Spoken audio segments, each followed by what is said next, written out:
Ibn al-Qayyim rahimahullah ta'ala said, deeds without sincerity are like a traveler carrying in his water jug dirt.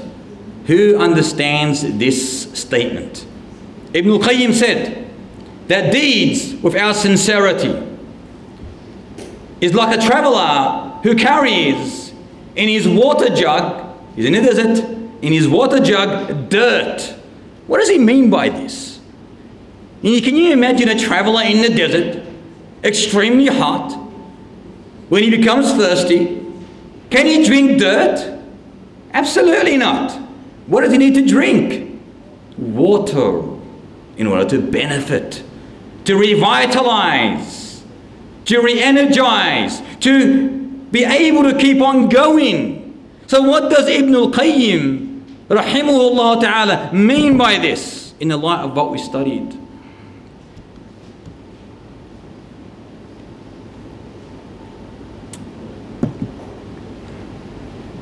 This was in our first lesson that Nick did not take.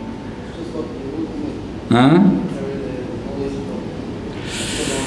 You're in a different chapter, Zaki. It's a different area altogether. That's knowledge of action without knowledge. That would have been a good example for the first thing that we spoke about. We're talking about now deeds without sincerity. Actions are being applied, but there's no sincerity. It is empty. There's a vacuum there. He's doing his deeds, but his heart is empty.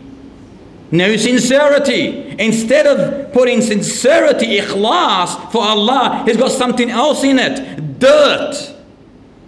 That's the example, the parable, the similarity that he mentioned. In other words, Ibn al-Qayyim is saying to all of us all that a person traveling in the desert, carrying in his water jug. Why is it called a water jug? It carries what? It carries life, bi'idhnillah. Life. But instead of that life, he's got what? Dirt, filth, scum, stench, putrid, abomination. Why is it abomination? Because in that water jug is not ikhlas. It's dirt, ikhlas for the devil. You understand his example? No. Meaning that like the traveler in the desert who will not benefit in any way, shape or manner from that dirt because there's no water there. He's not going to drink dirt. It's going to destroy him. So he's going to end up dead. It's going to be useless for him. Likewise, the action, an act of worship, if that jug, which is your heart, has dirt in it, has no ikhlas, it's empty from ikhlas, but instead dirt, it's not going to benefit you. It's going to be useless, worthless, rejected. And it will not strengthen you. It will not give you life. It will not revitalize you, re-energize you. Instead, it will destroy you. No ikhlas. Do you understand this example? We must make sure that our deeds are not contaminated with evil, with the loaves of this deceiving materialistic world. And we all know the beautiful hadith, which is one of the greatest teachings of Islam, most beautifully captured in a world hadith, known hadith, that was collected by Muhammad ibn Ismail al-Bukhari on the authority of Al-Faruq Umar ibn Khattab radiyallahu ta'ala anhu, who said that Muhammad said, what did he say? The hadith in Bukhari from Umar ibn Khattab to Rasulullah, the most recognized, known narration, the very first hadith in about every book on the face of this earth that has to do with Islam is what? That's it. إِنَّمَا الْأَعْمَالُ بِالنِّيَّاتِ. Yes, ya Ustaz Arabi. Tabarakallah. Straight through it, no doubt. إِنَّمَا الْأَعْمَالُ بِالنِّيَّاتِ. All actions or all deeds are acted due to your intention. All actions are but by intention. And you will only receive that which you intended. So this hadith definitely reminds us and warns us against contaminating this morsel, your niyyah, with the lows of this dunya. Fame, glory, appreciation, reputation, money, wanting to exceed over others. All these are hidden desires. You may know that no one knows except one. We see in front of us that when we do something, our hearts are considering something else. People think that يدون في سبيل الله وإخلاص لله تعالى. But in reality, no one can see this except her, except Allah Ta'ala. So who are you trying to hide it from? Wallahi, if they knew, it's better than him knowing. But it's impossible for that, because he knows more than you know.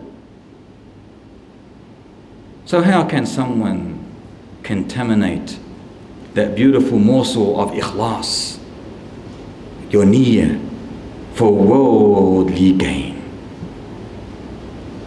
Wallahi, it's a terrible possibility, and it is possible that all your acts of worship may be rendered null simply because of this. Simply because your intention is not for Allah Ta'ala. That you pray or you fast or you give zakat or charity for someone other than Allah, or you mix your intention for Allah and someone else, it becomes null. This is why he said that deeds without sincerity, any act of worship with no ikhlas, is like a traveler who carries in his water jug dirt. Useless, worthless, it's going to destroy him. Like that, if you put in that water jug no ikhlas in this morsel, it will destroy you. It will destroy you. And Abdullah ibn Mas'ud would advise his students. You know Abdullah ibn Mas'ud? Who's he? Who is Abdullah ibn Mas'ud? Who knows? Abdullah ibn Mas'ud. No hands up, just one word. The answer is one word. He is what? Yes. One of the most knowledgeable and the greatest, the most prestiged of all companions. This great figure in Islam.